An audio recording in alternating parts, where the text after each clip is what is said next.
Hello students, welcome back to physics class. Students, आज के lecture के अंदर हम सारे के सारे जो हमारे कॉन्स्टेंट्स आते हैं इलास्टिसिटी के अंदर वो पढ़ेंगे, ठीक है। और साथ में हमारा एक ग्राफ था, स्ट्रेस स्ट्रेन ग्राफ, ठीक है, उसको डिस्कस करेंगे। तो मैंने थोड़ा बहुत आपको स्ट्रेस स्ट्रेन ग्राफ थोड़ा सा समझा दिया था, आज उसको लिखने की बारी है, ठीक है। तो एक बारी हम यहाँ पे हेडिंग डाल देते हैं। पहले मैं आपको करवा रही हूँ स्ट्रेस स्ट्रेन ग्राफ, ठीक है। तो स्ट्रेस स्ट्रेन ग्राफ को हम पहले यहाँ पे समझेंगे और इजी लैंग्वेज में इसको यहाँ पे लिखेंगे, ठीक है। तो आप पहले समझिए इसको कि इसके अंदर क्या होता है। ये आपका paper 1 BSc first year second same के बारे में हम बात कर रहे हैं, ठीक है। पेपर फर्स्ट है आपका properties of matter, kinetic theory of gases and theory of relativistic, ठीक है। तो इसके अंदर हमारा जो फर्स्ट यूनिट चल रही है इलास्टिसिटी, उसी से रिलेटेड हम कर रहे हैं। लास्ट लेक्चर्स हमारे इलास्टिसिटी, स्ट्रेस और स्ट्रेन से रिलेटेड गए हैं और आज के और हमने हुक्स लॉ भी पढ़ा हुआ है, ठीक है। हुक्स लॉ क्या होता है कि किसी भी इलास्टिक लिमिट के अंदर अगर कोई चीज़ इलास्टिक में है, अभी भी उसके अंदर प्रॉपर्टी है, तो जितना हम स्ट्रेस लगाएंगे उतना उसमें स्ट्रेन, या जितना चेंजमेंट आ रहा है उतना उस पर स्ट्रेस लग रहा होगा, हम ऐसे बता सकते हैं। तो stress is directly proportional to strain within an elastic limit, ठीक है। इस टाइप से हम डिफाइन करते हैं हुक्स लॉ को, राइट। तो अब हमें क्या करना है बेटा, यहाँ पे हमने एक ग्राफ देखा था कल। ग्राफ ये देखा था कि धीरे धीरे तो हमारा पहले तो क्या होता है कि जब तक वो एक पॉइंट, पहले मैं एक ग्राफ बना देती हूँ, ठीक है, इसके अंदर, फिर उसके बाद ये बताऊंगी आपको। तो ये आपका ई वाई और यहाँ पे आपका एक डी पॉइंट आ जाएगा, ठीक है। और ये आपका बी, इसको आप कंसिडर कर लें कि यहाँ पे एक आपका सी पॉइंट है, ठीक है। तो और ये आपका क्या है, एक पॉइंट ए है, ठीक है। और ये कितना है आपका पी और ये आपका ओ, ठीक है। और यहाँ पे हमारा जो ग्राफ है बेटा वो स्ट्रेन और स्ट्रेस के बीच में है, ठीक है। तो अब देखो, हमने इसके अंदर ये कहा था कि ई हमारा वो इलास्टिक पॉइंट है, ठीक है। जब तक आप स्ट्रेन करोगे, वैल्यू दोगे, तब तक स्ट्रेस की आपकी वैल्यू मतलब आती रहेगी। Stress is directly proportional to strain. तो जितना आप स्ट्रेस वहाँ पे खींचोगे, फोर्स लगाओगे, उतना उसके अंदर चेंजमेंट आता जाएगा, ठीक है। तो अगर ये आ रहा है और वो उतना ही आएगा जितना आपने लगाया था और ओरिजिनल अपनी पोजिशन पर आ जाएगा, ठीक है। तो ई पॉइंट तक तो यही होता है। उसके बाद क्या होता है बेटा, उसके बाद अगर आप यहाँ तक इसको खींचोगे और खींचने लग जाओगे तो उसकी ओरिजिनल पोजीशन जो है वो चेंज हो जाएगी, ठीक है। तो इसका मतलब ये ओरिजिनल पोजीशन अब आपकी ये नहीं रही, आपकी कौन सी हो जाती है, ये वाले पॉइंट पे आ जाती है, ठीक है। यानी कि अब उस खींचने के बाद आप उसकी ओरिजिनल पोजीशन गेनिंग की देखोगे ना, तो वो अपनी ओरिजिनल पोजीशन सपोज पहले इतनी थी उस रबर बैंड की, और आप दोबारा से सिर में लगा रहे हो और रबर बैंड अभी भी इतना ही है जब उसको आप सिर में से निकाल दोगे, ठीक है। तो वो कहता है कि वो इलास्टिक लिमिट में ही है, यानी कि आपने जितना उसके ऊपर स्ट्रेस लगाया था और बाद में उतनी ही कॉन्फ़िगरेशन इसकी आ गई थी, चेंजमेंट होने के बाद जब देखा तो हमारी उतनी ही उसकी पोजीशन आ गई। ये कौन सी हो गई, ओ ई के पॉइंट की हो गई, ठीक है। उसके बाद मैंने क्या किया, इसको और थोड़ा सा ज़्यादा बालों में इसको लगा दिया, तो उसकी जो पोजीशन हुई, उसमें स्ट्रेस लगाने के बाद जो स्ट्रेन आया, उसके बाद जो उसकी पोजीशन आई, आप कितना ही उसके ऊपर लगाओ वो इस पोजीशन को गेन नहीं करेगा। अब उसकी ओरिजिनल पोजीशन ये वाली बन गई है और हर बार वो इसको गेन करेगा। तो इसका मतलब अब यहाँ पे आने से पहले आपका ये पॉइंट यहाँ पे आएगा, ठीक है। ये लगेगा कि इसकी ओरिजिनल पोजीशन क्या थी, ये थी। अब वो अपना स्ट्रेस लगाने के बाद स्ट्रेन जो लगा रहा है, प्रोपोर्शनलिटी दिखा रहा है, वो इस ग्राफ के कॉरस्पॉन्डिंग दिखा रहा है, इसके नहीं दिखा रहा, ठीक है। तो ये जो पॉइंट आपका आएगा, इस पॉइंट को हम क्या बोलते हैं बेटा, वाई पॉइंट, जिसको हम बोलते हैं यील्ड पॉइंट, ठीक है। जिसके अंदर हमारा स्ट्रेन जो है वो अब क्या लग रहा है, मतलब थोड़ा ज़्यादा लग रहा है। अगर हम स्ट्रेस नहीं लगा रहे तो भी वो ज़्यादा होने लग जाएगा, उस पॉइंट को बोलेंगे यील्ड पॉइंट, ठीक है। उसके बाद आप थोड़ा उसको और खींचते जाओगे ना, तो इसकी जो इलास्टिसिटी है बेटा वो ख़त्म होने लग जाएगी और रबर बैंड पूरा इस शेप के अंदर आ जाएगा, ठीक है।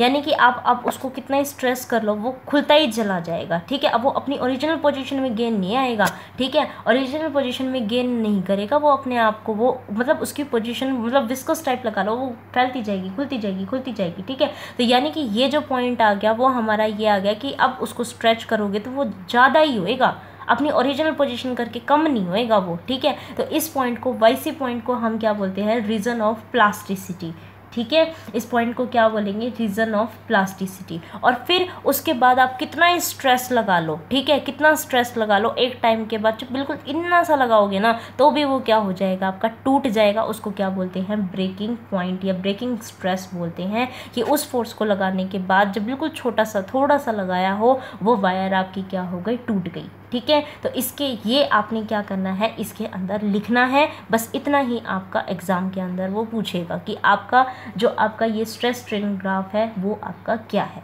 ठीक है। तो चलिए, स्ट्रेस स्ट्रेन ग्राफ या फिर आप इसको क्या बोल सकते हो, load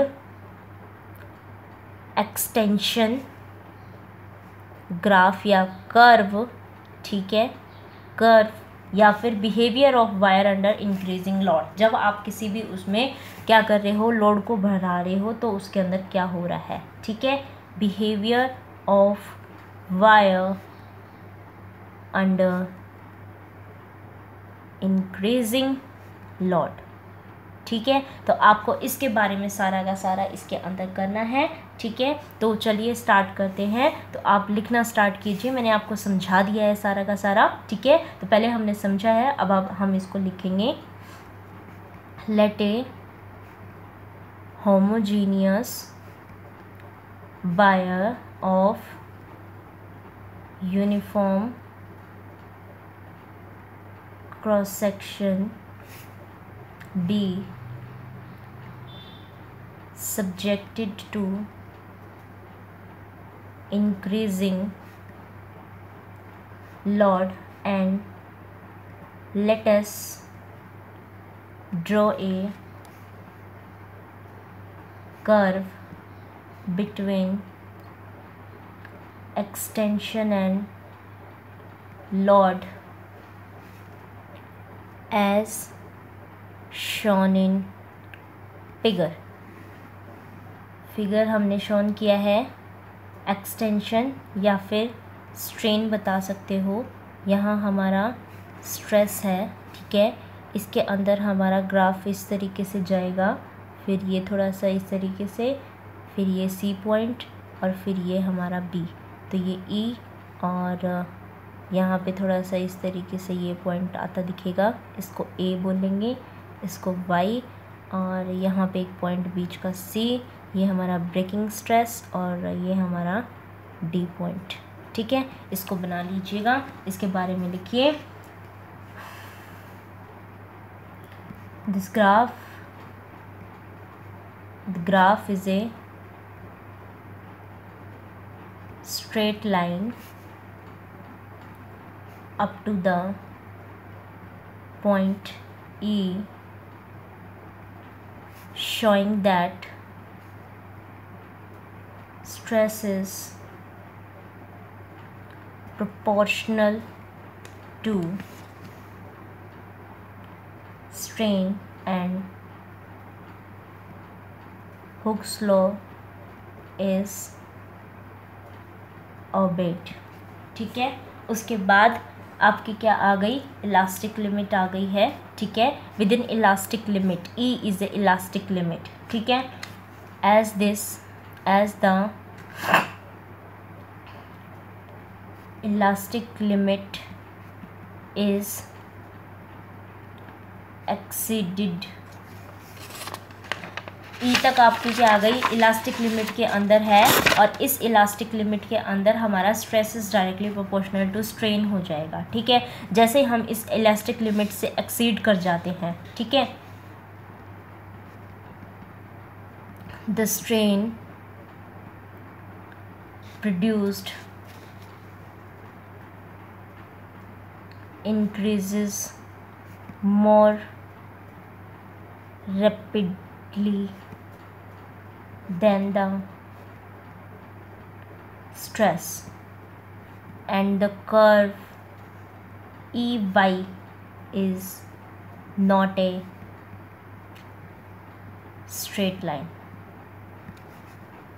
If wire is loaded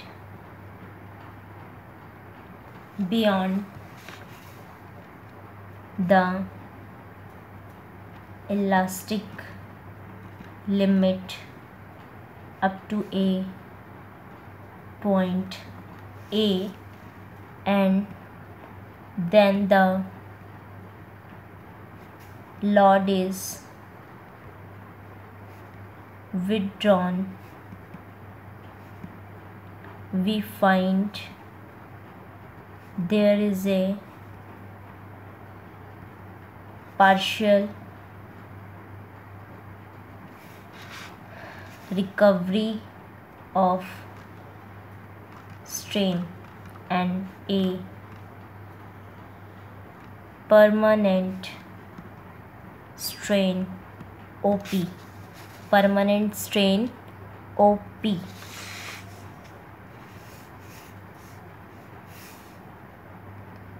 still persists when the stress vanishes. This permanent or residual strain is called the permanent set acquired by wire. समझ में आया कि जब हम वो हटा देते हैं तो वो हमारा अब रबर बैंड वाला इतना शेप नहीं ले रहा, पूरा बड़े वाला ले रहा है, जो दूसरी बारी में हमने समझाया था कि अब वो ये वाली शेप गेन करेगा, पहली वाली तक नहीं जाएगा। ठीक है, तो ये इसमें क्या आ गया, एक परमानेंट सेट आ गया है वायर के अंदर। ठीक है, कि वो अब वायर गोल इतनी नहीं आएगी जितनी पहले थी, उससे ज़्यादा रहेगी। ठीक है, तो ये इसके अंदर परमानेंट सेट आ गया है। उसके बाद देखिए कि जब हम इसको और करेंगे तो थोड़ा सा करते के साथ ही, मतलब इतना वो भी नहीं किया इंक्रीज, तो स्ट्रेन उसमें ज़्यादा दिखेगा। तो उसके बारे में लिखिए कि वाई पॉइंट पे आगे तो if we increase the stress beyond elastic limit then at a point Y we obtain large strain without significant increase in stress. तो इस वाई पॉइंट को हम क्या बोलेंगे, यील्ड पॉइंट, जिसके बाद हम इतना फोर्स लगा भी नहीं रहे हैं, इतना स्ट्रेस भी नहीं लगाया जितना कि वो स्ट्रेन दिखाना स्टार्ट कर गया ज़्यादा। ठीक है, तो this point Y is called yield point. और इसके बाद जैसे ही हम इसको करेंगे तो बिल्कुल पानी की तरह वो ऐसे खींचता चला जाएगा। ठीक है, विस्कस की तरह। ठीक है, उसको क्या बोलेंगे, रीजन ऑफ प्लास्टिसिटी, कि अब वो वापस तो जाएगा ही नहीं बिल्कुल भी अपनी ओरिजिनल पोजीशन पे। ठीक है, beyond the yield point the metal wire though called seems to flow like an extremely viscous fluid and behave like plastic. ठीक है, तो जो वाईसी कर्व है वो रीजन ऑफ प्लास्टिसिटी होगा। Thus the YC curve represents the region of plasticity. ठीक है, और जैसे ही हम इसके अंदर सी कर्व से आगे जाएंगे, ठीक है, तो वो बिल्कुल बारीक होती चली जाएगी बी पॉइंट तक। ठीक है। और फिर उसके बाद क्या हो जाएगी, बी पॉइंट के ऊपर मतलब आप कुछ लगाओ चाहे ना लगाओ वो अपने आप ही टूट जाएगा, ठीक है। उसको क्या बोलते हैं, ब्रेकिंग स्ट्रेस बोलते हैं, ठीक है। तो आप क्या लिखोगे यहाँ पे, रीजन ऑफ प्लास्टिसिटी के बाद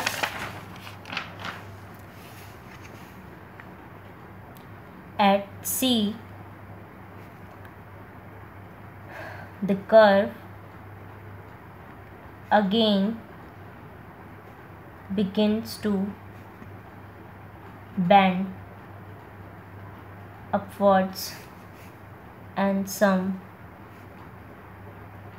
local necks and wrists formed, और जो आपका वो है वॉल्यूम वो कांस्टेंट रह जाता है, और बी पॉइंट के उस पे वो मतलब वायर जो है वो 2 पीसेस में ब्रेक हो जाएगी, ठीक है। तो आप क्या लिखोगे कि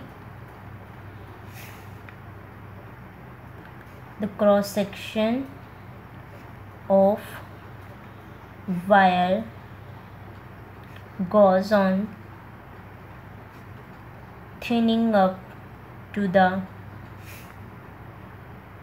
point B and ultimately at point B the wire breaks into 2 pieces, ठीक है। तो आप ये भी बता सकते हैं कि ये हमारा स्ट्रेन है, ठीक है, और ये हमारा स्ट्रेस है, और यहाँ पे इस तरीके से ये सीधी गई, फिर उसके बाद इस तरीके से यहाँ पे ये टूट गया, ये बी, ये एक पॉइंट आया वाई, और यहाँ पे क्या था, ये ई था, ठीक है। तो इस तरीके से आप बता सकते हो, ठीक है। तो यहाँ तक आपको ये इस टॉपिक के अंदर करना है। तो ये आपका आज के इस लेक्चर में तो इतना ही, और जो आपके इलास्टिक कांस्टेंट्स हैं उनको नेक्स्ट लेक्चर में, नेक्स्ट वीडियो में बना देती हूँ, जिसमें सारे के सारे इंक्लूड हो जाएंगे, ठीक है। Thank you for watching this video.